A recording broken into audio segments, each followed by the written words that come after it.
لوگوں کو نیکی کی تعلیم دینے والے کے لیے۔ امام طبرانی اور امام ترمذی نے ابو امامہ رضی اللہ تعالی عنہ سے ایک صحیح سند کے ساتھ روایت کیا ہے کہ رسول اللہ صلی اللہ علیہ وسلم نے فرمایا، اللہ اور اس کے فرشتے، یہاں تک کہ پتھر میں رہنے والی چیونٹی اور سمندر میں رہنے والی مچھلی بھی اس شخص کے لیے دعا کرتی ہے جو لوگوں کو نیکی سکھاتا ہے۔ ایک دوسری روایت میں ہے، اہل علم کے لیے آسمانوں اور زمین میں رہنے والے، یہاں تک کہ سمندر میں رہنے والی مچھلیاں بھی بخشش کی دعا کرتی ہیں۔ ابن رجب الحنبلی رحمہ اللہ فرماتے ہیں، بعض علماء نے ذکر کیا ہے کہ زمین کے جانوروں کے اہل علم کے لیے بخشش کی دعا کرنے کا راز یہ ہے کہ اہل علم لوگوں کو ہر مخلوق کے ساتھ اچھا سلوک کرنے، جن جانوروں کو مارنا جائز ہے انہیں مناسب طریقے سے مارنے یا ذبح کرنے کا حکم دیتے ہیں، چنانچہ ان کی نیک تاثیر تمام جانوروں تک پہنچتی ہے اور اسی وجہ سے وہ ان کے لیے بخشش کی دعا کرتے ہیں۔ اس سے ایک اور معنی بھی واضح ہے، اور وہ یہ کہ تمام جانور باخوشی اللہ کی اطاعت کرتے ہیں اور بغیر نافرمانی کے اس کی تسبیح کرتے ہیں، لہٰذا وہ تمام مخلوقات جو اللہ کی اطاعت کرتی ہیں اس کے فرما بردار بندوں سے بھی محبت کرتی ہیں۔ پھر تو جو شخص حقیقتاً اللہ کو، اس کے حقوق کو اور اس کی اطاعت اور فرما برداری کو پہچانتا ہو، اس کا کیا حال ہوگا؟ اگر کسی میں یہ صفت ہوتی ہے تو اللہ اس سے محبت کرتا ہے، اسے پاک کرتا ہے، اس کی تعریف کرتا ہے، اور آسمانوں اور زمین والوں اور تمام مخلوقات میں سے اپنے بندوں کو حکم دیتا ہے کہ وہ اس سے محبت کرے اور اس کے لیے دعا کرے۔ یہی اس کے لیے ان کی دعا ہے، اور اللہ نے اپنے ایماندار بندوں کے دلوں میں اس کے لیے محبت ڈال دی ہے۔ نفع بخش علم کے متلاشی کے لیے امام احمد نے اپنی مسند میں اور سنن والوں نے ابو الدرداء رضی اللہ عنہ سے روایت کیا ہے کہ انہوں نے کہا، میں نے رسول اللہ صلی اللہ علیہ وسلم کو یہ فرماتے سنا، جو شخص علم کی تلاش میں کسی راستے پر چلتا ہے، اللہ اس کے لیے جنت کا راستہ آسان کر دیتا ہے۔ فرشتے علم کی متلاشی کے لیے خوشی میں اپنے پر پھیلا دیتے ہیں اس کام پر جو وہ کر رہا ہے۔ آسمان والے اور زمین والے ہر کوئی اہل علم کے لیے بخشش کی دعا کرتے ہیں، یہاں تک کہ پانی میں رہنے والی مچھلی بھی۔ عالم کی عبادت گزار پر فضیلت ایسی ہے جیسے چاند کی تمام ستاروں پر فضیلت۔ علماء انبیاء کے وارث ہیں۔ انبیاء نے درہم و دینار کی وراثت نہیں چھوڑی، بلکہ انہوں نے علم چھوڑا۔ جس نے اسے حاصل کیا اس نے بہت بڑا حصہ پا لیا۔ ابن رجب رحمہ اللہ فرماتے ہیں کہ فرشتوں کے پر پھیلانے کی تفسیر کے بارے میں لوگوں میں اختلاف ہے۔ بعض اس کا ظاہری معنی لیتے ہیں اور کہتے ہیں کہ اس سے مراد متلاشینان علم کو ان کے پرو پر سوار کر کے زمین کے ان مقامات تک لے جانا ہے جہاں وہ علم حاصل کر رہے ہیں، تاکہ ان کی تلاش میں ان کی مدد کی جائے اور اسے ان کے لیے آسان بنایا جائے، جبکہ بعض کے نزدیک پر پھیلانے کا مطلب ہے کہ فرشتے علم کے متلاشی کے سامنے عاجزی اور انکساری کا اظہار کرتے ہیں۔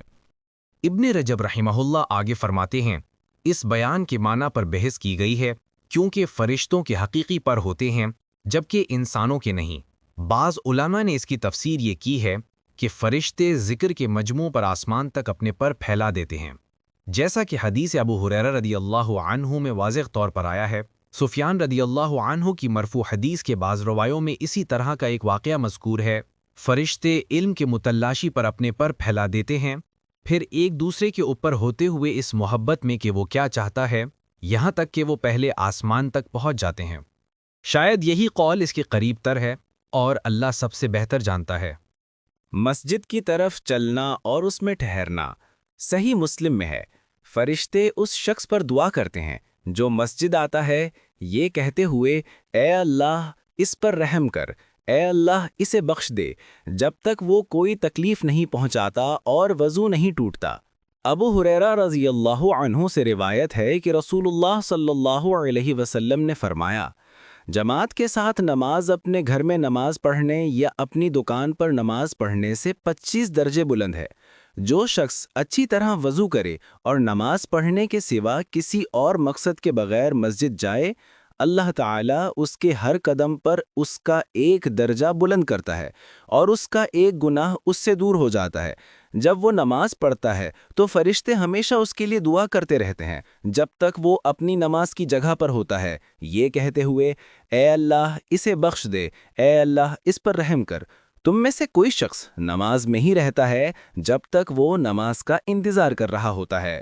ایک روایت میں ہے، اے اللہ اسے بخش دے، اے اللہ اس کی طرف رجوع کر، توبہ قبول فرما جب تک وہ اس میں کوئی تکلیف نہیں پہنچاتا اور اس میں وضو نہیں ٹوٹتا۔ اسے بخاری، مسلم، ابو داؤد، ترمذی اور مالک نے روایت کیا ہے۔